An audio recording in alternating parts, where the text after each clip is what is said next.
guys, welcome back to my channel. Nah, kalau tadi aku udah tanya-tanya dengan kesusahan salah satu housemate aku nih, Kak Yanti juga housemate aku. Nama lengkap Kak?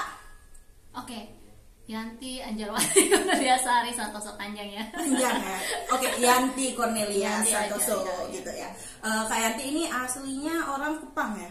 Iya, Kupang. Lahir besar di Kupang, tapi orang tua dari suku yang berbeda, dari mama dari Kupang, dari Lote, bapak dari Surabaya. Orang-orang kayak jadi tapi besar gedenya itu di Kupang. Kupang. Nah, Kak Yanti ini kalau tidak salah kerja di Dinas Kesehatan Kota Kupang. Dinas Kesehatan Kota Kupang. Ya. Oke. Kemudian S1-nya Kak Yanti itu kuliah Kesehatan Masyarakat Universitas Nusa Cendana. Nusa Cendana ya. Jadi universitas negeri yang ada di Kota Kupang, ngambil kesehatan masyarakat. Ya. Nah, sekarang di Western Australia Kak Yanti itu kuliah di Public Health. Public Health which is kalau di Indonesia kan kesehatan masyarakat ya. UWA. Jadi ngambil master di sini. Nanti gelarnya apa? Master of Public Health, dalam kurung itu Applied Public Health. Apply Public Health. Kenapa ada apply-nya? Karena specializationnya kan di Public Health punya 3 specialization. Jadi kalau ini Public Health di public UA aja ya, di di UW ada 3 specialization. Jadi yang spesialis yang paling pertama itu Foundation of Public Health. Jadi nanti Master of Public Health dalam kurung Foundation of Public Health. Terus yang kedua misalnya Master by Practicum. Jadi nanti gelarnya tuh Master of Public Health dalam kurung Applied Public Health. Terus kalau Master by Dissertation di dalam kurungnya tuh nanti Master of research something ya. Oke. Jadi nah kalau methodology I think ya. Nah, sebelum Kakak cerita tentang lebih banyak tentang public health di UWA, ini kebetulan Kak Yanti sama aku sama Susan itu sama-sama penerima beasiswa pemerintah Australia. Nah, kenapa waktu itu Kakak memilih public health-nya UWA, Kak? Kenapa? Oh iya, panjang cerita. Wadidaw, panjang. Oke, long story short, oke. Jadi singkat cerita, kan public health pasti banyak di semua kampus. Iya, benar. Australia. Dan yang paling bagus nggak Melbourne, Kak? Atau gimana? Jadi awalnya waktu mau daftar apply beasiswa ini, saya tujuannya tuh di aplikasi saya tuh berangkat dari aplikasi. Jadi kayak dari aplikasi itu saya mau bahas tentang membahas tentang kebijakan kesehatan dan health ekonomi kesehatan. Nah, terus pada saat itu yang menawarkan Master of Public Health Policy dan Health Economy itu cuma ada di University of Adelaide. Nah, pada saat itu saya melihat peluangnya besar nih kalau pulang kita karena otomatis sebagai pegawai pemerintah pasti kita dipromosikan untuk menjadi kepala atau ke depannya. Jadi saya rasa butuh kalau bilang kita belajar tentang policy karena jadi menambah pengetahuan dan wawasan gitu. Terus jadi Kakak waktu aplikasi pertama aplikasi saya The University of Adelaide. Dan yang kedua saya lihat di Queensland, University of Queensland kalau tidak salah ada, memang tidak Master of Public Health tapi dia bukan Master of Health Policy tapi dia ada di mana lebih menekankan health policy juga. Terus setelah pertimbangan itu saya memilih kedua university itu. Tapi pada saat ketika di training di Bali selama 9 bulan itu ini 9 bulan Kak Yanti training Bali itu persiapan keberangkatan. Jadi pemerintah kalau kita sudah jadi keterima award di AAS, kemudian akan ada persiapan keberangkatan atau pre-departure training yang waktunya berbeda-beda. Kak Yanti dapat 9 bulan untuk meningkatkan nilai IELTS sampai mencapai nilai yang memenuhi untuk di universitas di Australia. Kemudian ada persiapan untuk academic life, dan salah satunya juga adalah bagaimana untuk memilih universitas adalah pada saat di departure training itu. Jadi yang kami yang 9 bulan itu berkesempatan untuk merubah university. Sedangkan mungkin yang teman-teman yang 9 weeks atau 7 weeks mereka tidak bisa. Masih bisa Kak berubah? Masih bisa itu juga. cerita Susan dia berubah juga tuh awalnya. Jadi kami sempat merubah pilihan.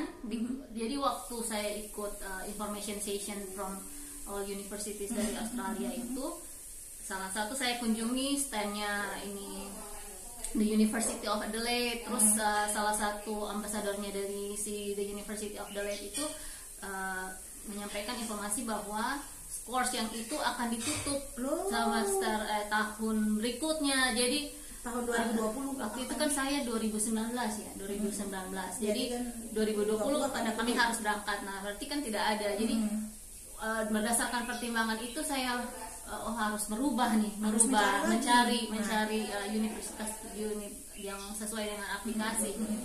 Terus keliling lah, saya kelilingkan semua stand university yang ada, perwakilan yang ada. Terus sampailah saya di UDEP. Nah, saya bandingkan semua toh.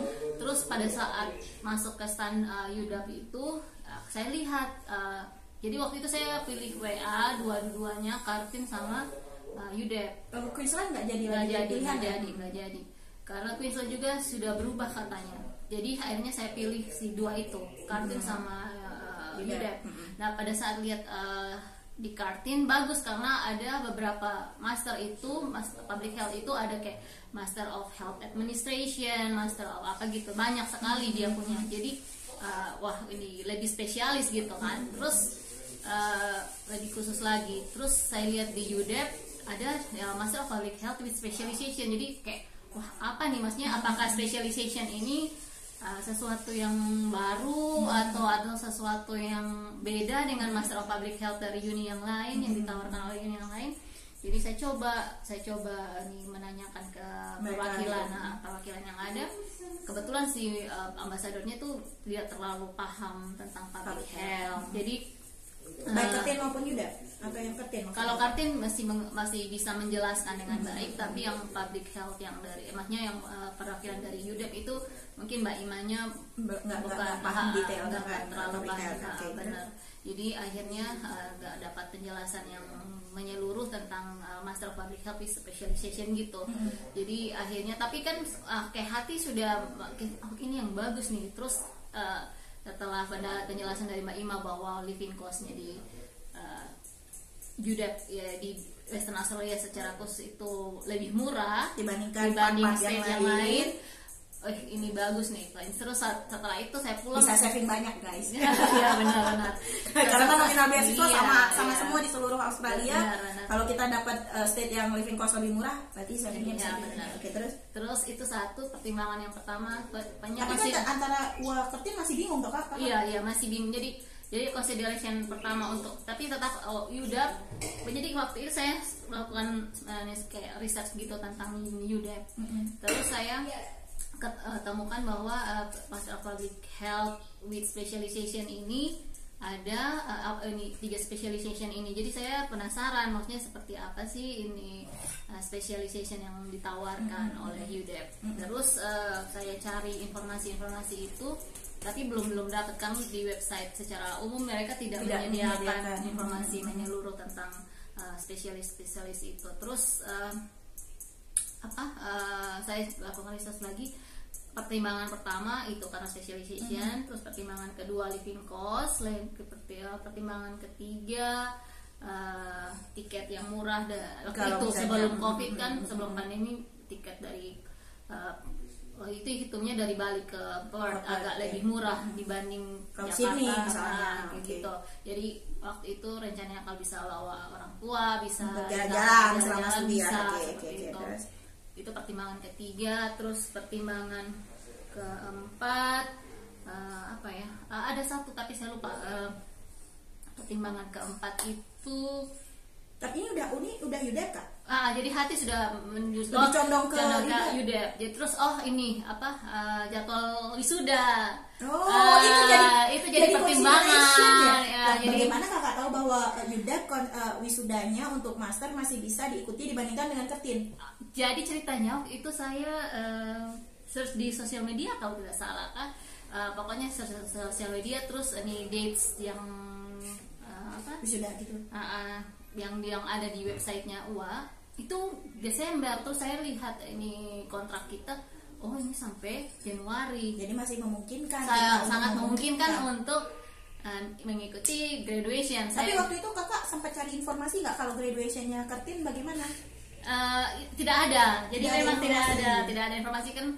Kebetulan ada ini, tapi saya juga tidak tanya-tanya sih, tapi saya cek itu mereka tidak ada. Jadi itu sempat jadi empat consideration. Ternyata graduation masih di dalam waktu kita beasiswa apa tidak, itu jadi pertimbangan. Karena pikirnya saya kan beberapa teman yang alumni yang kebetulan yang ada satu kantor itu mereka kebanyakan mereka tidak menghadiri wisuda yang dari kampus karena harus setelah beasiswa selesai mereka harus pulang, harus balik.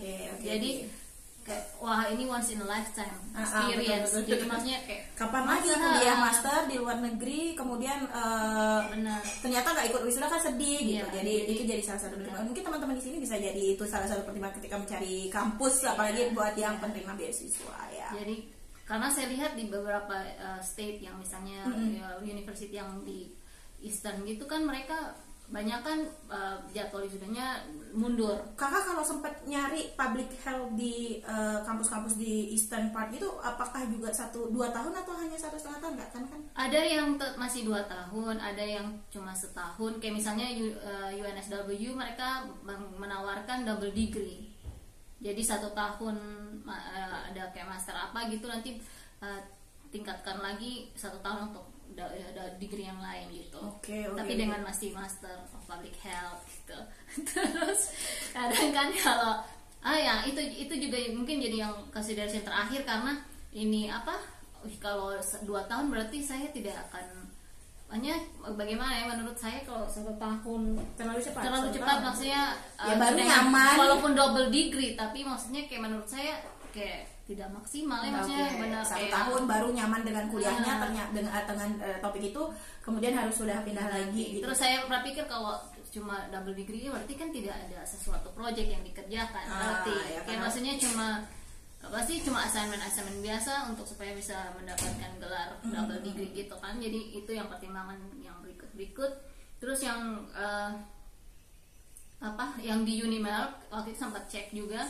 Terus saya lihat ternyata ada beberapa teman itu yang ketika mereka di convert transkrip mereka itu banyak yang di-cut gitu. Jadi kayak misalnya yang sudah diambil di undergrad tidak bisa ambil lagi. Jadi akhirnya mereka punya credit points itu dipotong sehingga waktu studinya lebih singkat. Kita kan pengen memaksimalkan waktu studi lah guys, jadi pengen merasakan lebih lama experience tinggal di luar negeri. Jadi kalau beberapa kampus kayak tadi di Unimelk kayak dibilang misalnya public health S2, S1 kan sudah public health kan inline, ternyata ada mata kuliah yang sama nih dengan mata kuliah waktu S1, terus akhirnya dipotong tuh, tidak perlu diambil lagi maksudnya, sehingga kita bisa jadi lulus lebih cepat 1,5 tahun. In the same way, maksudnya di satu sisi itu mungkin bagus buat teman-teman yang pengen banget dapat degree secepatnya, tapi kalau mungkin Kak Yanti punya pertimbangan pengen merasakan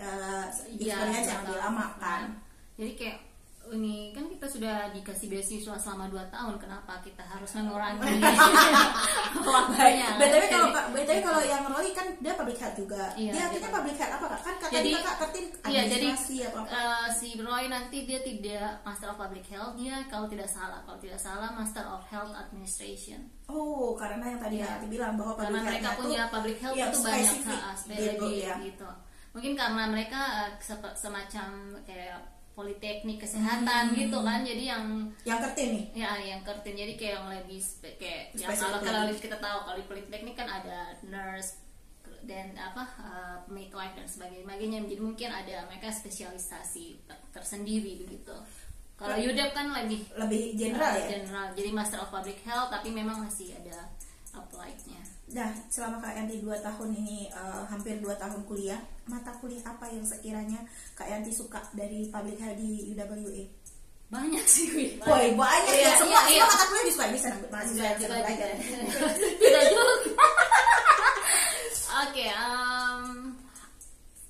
karena saya basic background dari S1 itu kesehatan lingkungan, kesehatan kerja, atau sekarang di sini environmental health dan occupational health. Jadi salah satu mata unit yang saya suka itu environmental health dan occupational health.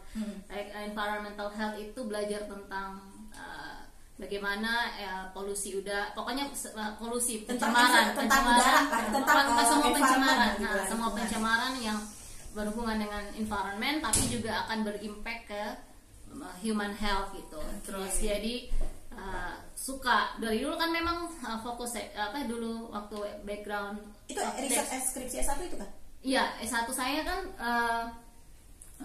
waktu S1 saya jurusannya tuh jurusan kesehatan lingkungan, kesehatan kerja.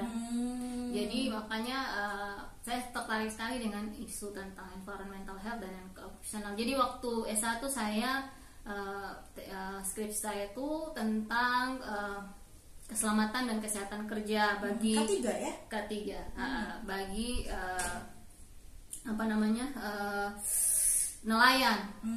Itu yang skripsi. Ya, dan sekarang di UDAP ini mata kuliahnya namanya apa itu Kak? Itu di sini sama environmental health dan occupational health. Jadi kita belajar tentang bagaimana pencemaran yang menyebabkan dampak di environment dan health.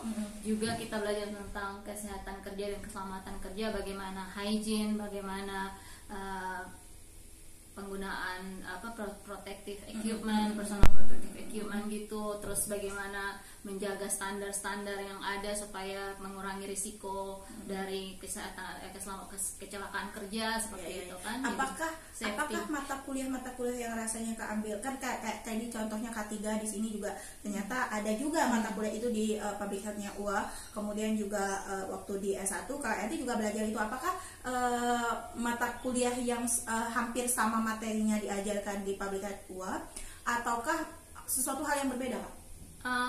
Sejauh ini yang kalau menurut saya ya beda, agak sedikit berbeda. Kalau kami di negara berkembang seperti Indonesia itu kan lebih fokus kayak pencemaran air, pencemaran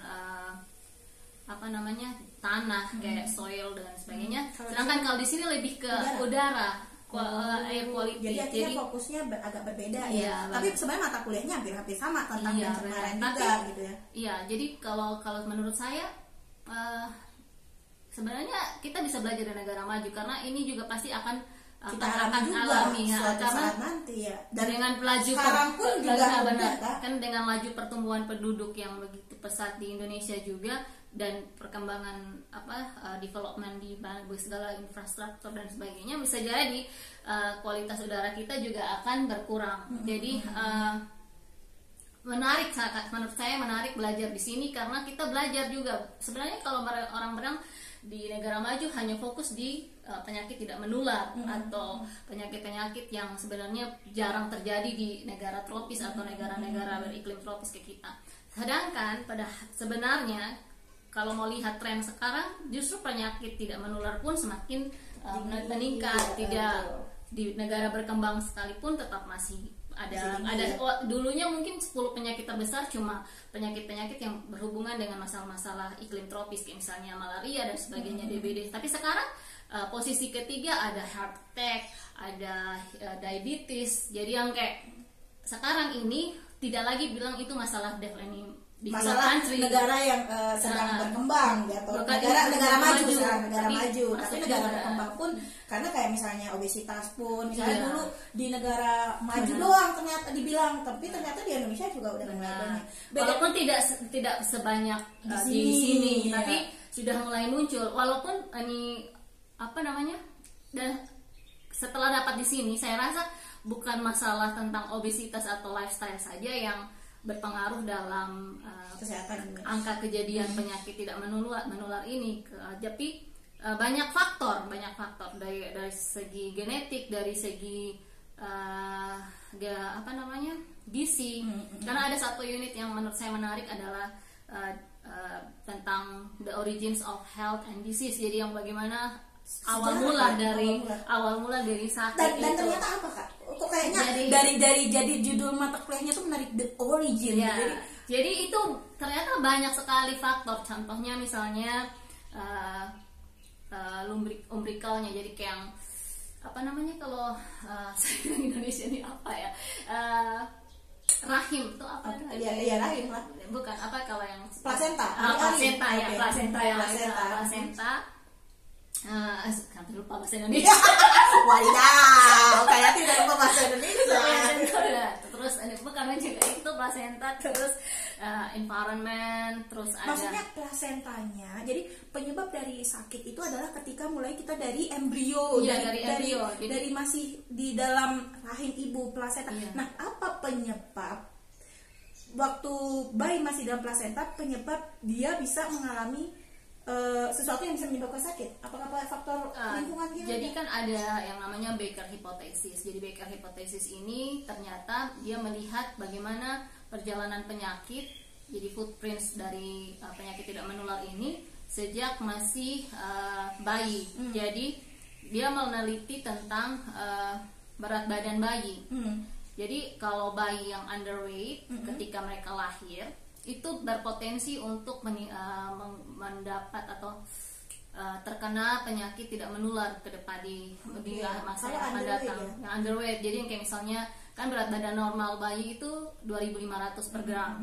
Jadi dikurang dari 2.500 gram itu dia berpotensi untuk menjadi Kalau over gimana Kak? Kalau over justru ini tidak apa-apa, justru lebih bagus.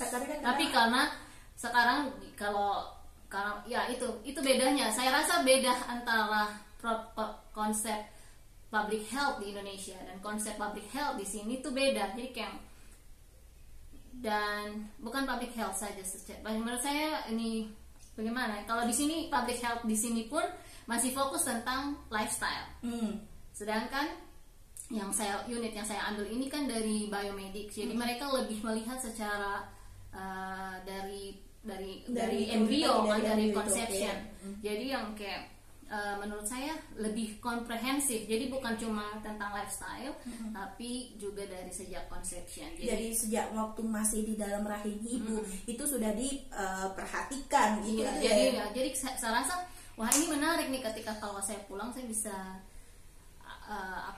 kayak educate masyarakat. Jadi karena ya benar, karena kan menurut saya NTT termasuk salah satu provinsi di Indonesia yang angka kematian bayi.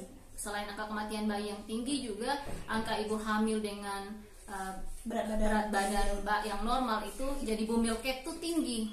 Bumil dengan kurang energi kronik itu tinggi karena jadi menghasilkan anak-anak yang underweight, BBL rendah.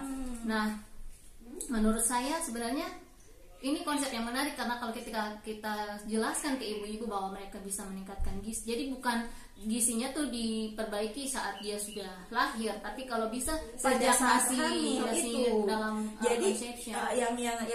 Bahkan sebelum conception, jadi kayak misalnya dari sejak usia remaja itu sudah harus dipersiapkan, misalnya usia remaja harus dipersiapkan untuk nanti melahirkan. Iya, jadi kayak misalnya ini banyak hal yang harus